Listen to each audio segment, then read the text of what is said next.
En Clio i els misteris de l'estany. Un dia, en Clio, un follet molt entremaliat i murri, caminava per la vora de l'estany encuriosit perquè no sabia com s'havia creat aquella bassa d'aigua tan gran. Rondant, va preguntar a un banyolí d'on venia aquella aigua i com podia ser que hagués anat a parar allà, formant una bassa tan gran i estranya just al mig de la comarca. «Aquesta aigua prové de l'Alta Garrotxa a través d'un riu subterrani», va dir el banyolí. «Ostres, que hi plou molt allà?», va preguntar en Clio. «Doncs sí», va respondre el senyor. «Vaig a investigar-ho», exclamà animat en Clio. En Clio, tot decidit, va tirar-se a l'estany per veure el riu subterrani. Buscant, però sense trobar res, es va fixar que hi havia massa fang i brutícia.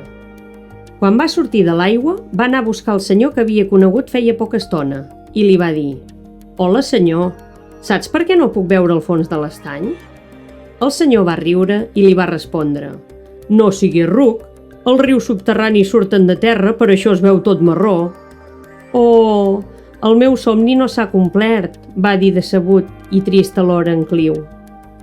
L'home, preocupat per la reacció d'en Clio, va voler ajudar-lo i li va dir: «No pateixis, jo t'acompanyaré amb la meva barca. A més, saps que jo sóc expert en busseig? Tinc tot el material necessari perquè t'hi puguis veure». «Genial, gràcies!», cridava eufòric en Clio.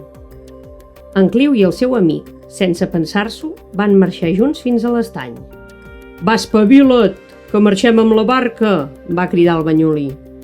«Ja vinc!», va cridar en Clio molt emocionat. Quan van arribar al mig de l'estany, just on hi havia un riu subterrani, es van vestir i es van tirar a l'aigua.